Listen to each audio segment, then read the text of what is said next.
Hello, I'm Hannah. Mark's asked me to read you a bedtime story tonight, a Christmas story.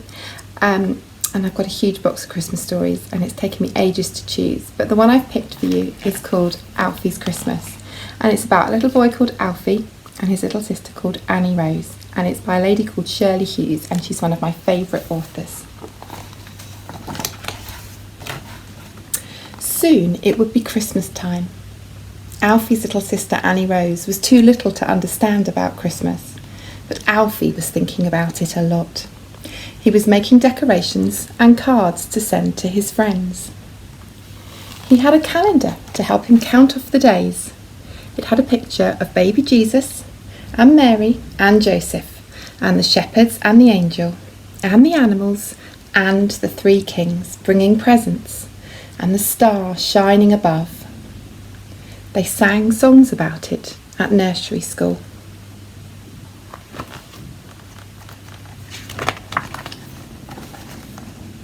Alfie was helping with the cooking. He made some delicious biscuits in the shape of Christmas trees. All the family went to the market to choose a real Christmas tree. "It's got to be just the right size," said Mum. "Not too big and not too small." They found one with beautiful spreading branches.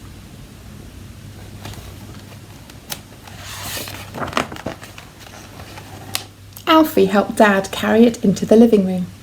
It smelled lovely. Then Dad fetched the big box of decorations from the attic. They spent a lot of time arranging them on the tree.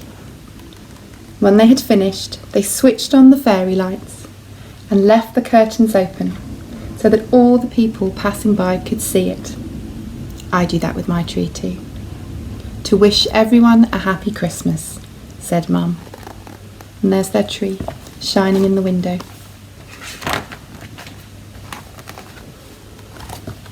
Alfie and Dad set out on a special secret shopping expedition to buy Alfie's present for Mum. They spent a long time looking. Dad thought that some nice smelling stuff to put in the bath would be good. But in the end, Alfie chose a beautiful necklace of blue beads. Alfie helped wrap up the parcels. As well as Mum's present, there was one for Great-Grandma Hilary and one for Maureen McNally, who lived across the street and sometimes did babysitting.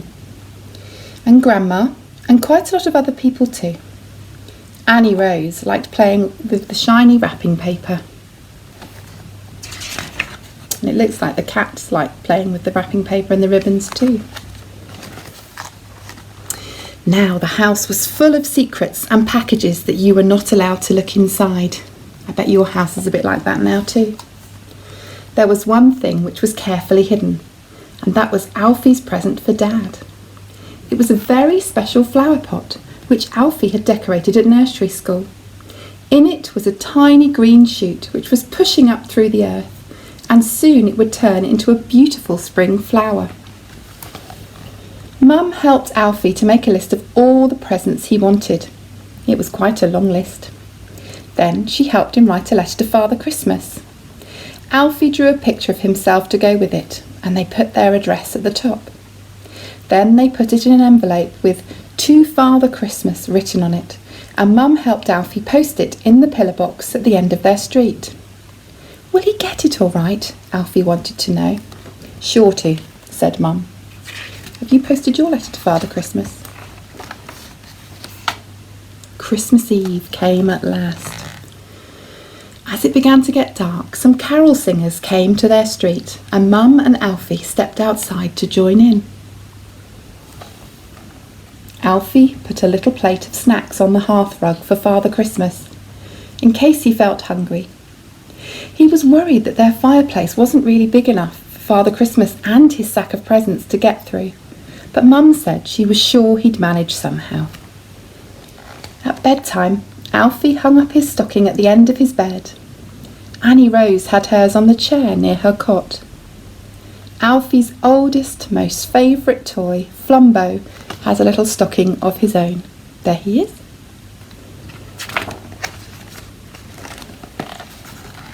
After Mum and Dad had tucked them up, Alfie lay awake for a long time because he was so excited, but at last he fell asleep. When he woke up, he knew it wasn't morning. It was the middle of the night. He could hear someone moving about in the room. Perhaps it was Father Christmas. Alfie knew that he never left presents until all the children were fast asleep, so he screwed up his eyes tight and hid under the duvet. Then he heard something dropping onto the floor. He sat up and peered into the darkness. Can you see what it was?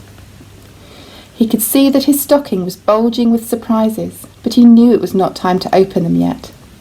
Then he saw Annie Rose, wide awake. She had managed to get out of her cot and was sitting in the middle of the floor, opening all her presents one by one. Alfie called out, and Mum came running. It took a long time before they all managed to settle down to sleep again. The next time Alfie woke up, everything was quiet, and he knew that Christmas morning had come at last. Annie Rose was still asleep. Alfie opened his stocking presents one by one. He was glad that he had waited till morning to unwrap them. There were some lovely things in there. In Flumbo's stocking was a Father Christmas hat, a car, some sweets, and a tiny notebook and a pencil. Can you see what Alfie's got? He's got a dinosaur. I think he's got a car and a mouse and some pencils. And I think he's got an aeroplane over there as well. Now Christmas Day had really begun. Alfie ran downstairs to look at the tree, and there, propped up against it, was a scooter. It was exactly what he wanted, and there was a smart helmet to go with it. Annie Rose had a fairy dress with wings. Mum and Dad were very pleased with their presents. Mum put on her blue beads straight away, and Dad put his plant pot on the windowsill, where it would get plenty of sunshine.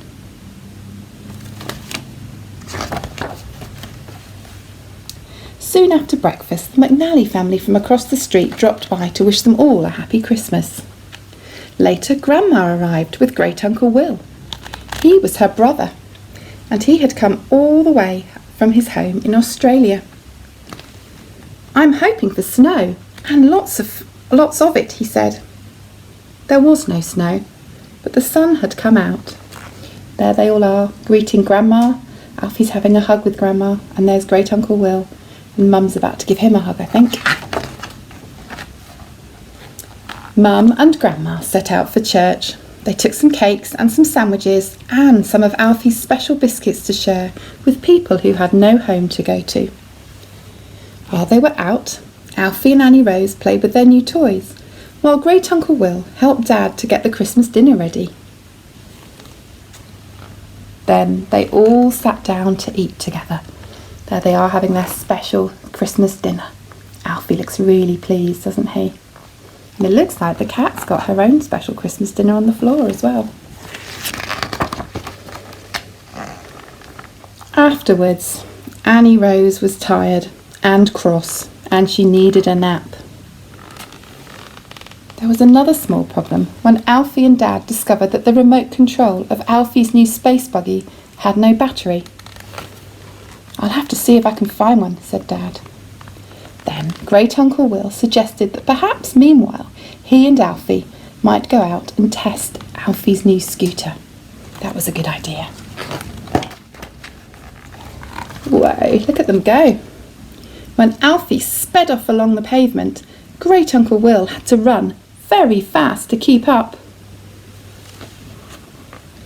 On the way home, he told Alfie that in Australia right now it was summertime, and people were swimming in the sea and having barbecues on the beach.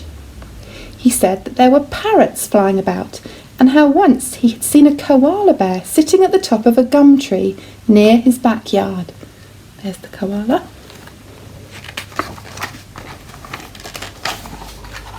As they walked home, they could see the lit Christmas trees shining out of all the windows, and the neighbours like the McNallys and the Santos family with their friends and relations enjoying themselves, eating nice things and watching television together. That looks lovely, doesn't it?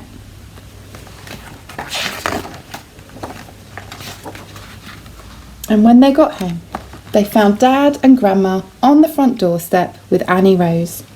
She had woken up in a good mood and was waving her fairy wand. Dad had found a new battery. "I like Christmas, don't you, Great Uncle Will?" said Alfie. "You bet," said Great Uncle Will. "I like Christmas too, don't you? If I don't see you before, have a lovely Christmas. Bye-bye."